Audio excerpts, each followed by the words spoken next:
నమస్కారం అండి. నా పేరు షేక్ హజరత్. ఇప్పుడుండే జనరేషన్కి చాలా కుటుంబాలు చెల్లాచెదురుపు అయిపోతుంది.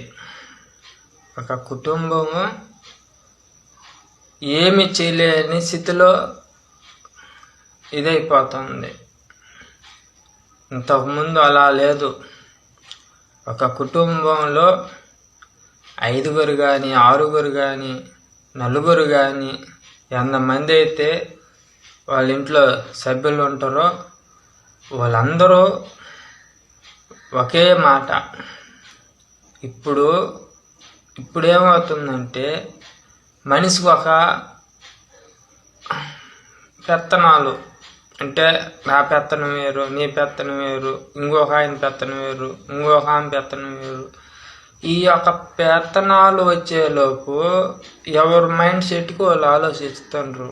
పూర్వంలో అలా కాదు. వాళ్ళ ఇంట్లో ఎంతమంది జనాభా ఉంటారో అంతమంది జనాభాలో ఒకే మైండ్ సెట్కి ఈ యొక్క ఆలోచనలు ఆయనకి ఇచ్చేవాళ్ళు. ఇటు చేస్తే బాగుంటుంది, అటు చేస్తే బాగుంటుంది అని చెప్పి. అది కరెక్ట్ కానీ రాంగ్ కానీ మనిషికి ఒక మైండ్ సెట్ ఉండేది కాదు. ఇప్పుడు ఏంటంటే ఎవరి ఇది వాళ్ళు అయిపోతుంది. ఇప్పుడు ఏదైనా సమస్య ఎదుర్కోవాలా, ఒకరి వల్ల అవ్వదు. ఎందుకంటే ఏదన్నా బాగున్నప్పుడు అతని యొక్క శరీరం బాగా దృఢంగా ఉంటుంది. ఏదైనా ఇబ్బందుల పాలైపోయినప్పుడు ఏవి చేయలేని పరిస్థితుల్లో ఆ యొక్క శరీరం ఆయనకి సహకరించదు. ఆ యొక్క శరీరం ఆయనకి సపోర్ట్ ఇవ్వలేదు. అలాంటప్పుడు ఇంట్లో ఉండే మిగతా వాళ్ళు ఏంటంటే అతనికి సపోర్ట్గా నిలబడ్డప్పుడు అతను మళ్ళీ మళ్ళీ ఆ యొక్క శక్తిని సంపాదించేదానికి ఇది ఉంటుంది. మనిషి కోలుకోవాలంటే ఒక మనిషి ఇదైనప్పుడు ఇంకొక మనిషి సపోర్టు ఇచ్చినప్పుడు ఆ యొక్క వ్యక్తి మళ్ళీ కోలుకునేదానికి ఉంటుంది. ఇప్పుడు దీంట్లో దేవుడు భక్తి వేరు. అంటే మనం ఏమీ చేయలేనప్పుడు ఆ యొక్క భగవంతుడు మనల్ని ఆదుకుంటాడు, అది వేరు. నేను చెప్పేది కుటుంబం పరంగా చెప్తుండా. ఈ యొక్క కుటుంబం వ్యవస్థ ఎట్టుందంటే ఇప్పుడు మనం అన్నం తినేటప్పుడు ఈ 5 ఏళ్ళతో కలుపుకొని తింటే మనం తినేదానికి బాగుంటుంది. అంటే ఆ యొక్క కడుపు నిండా తినచ్చు.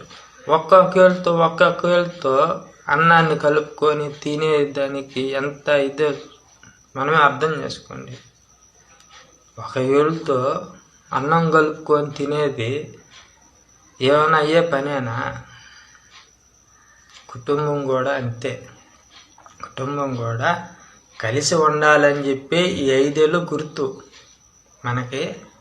ఈ యొక్క 5 ఏళ్ళు ఏంటంటే ఎవరైనా ఆశీర్వదించేటప్పుడు చూడండి, 2 చేతులు ఎత్తతారు, లక్షణంగా ఉండండి నాయన అని.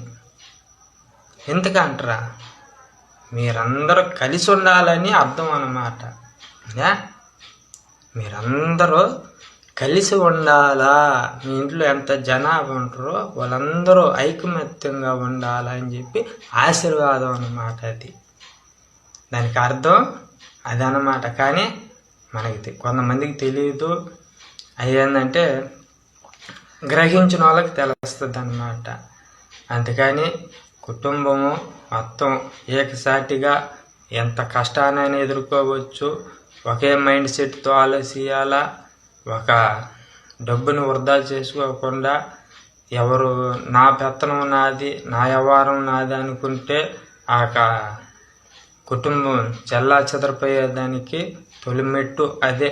మనం ఒక కుటుంబం చెల్లాచెదరిపోతుందంటే అప్పుల వల్ల, ఇంగినేదన్నా వల్ల, ఆరోగ్యం బాగలేక అవ్వదు. ఒక కుటుంబం చెల్లాబెల్ల అయిపోతుందంటే ఆ ఇంట్లో ఉండే మనుషుల వ్యవస్థే ట్రబుల్. అందుకని ఆ కుటుంబం బాగుండాలని కోరుకుంటూ సెలవు తీసుకుంటాం.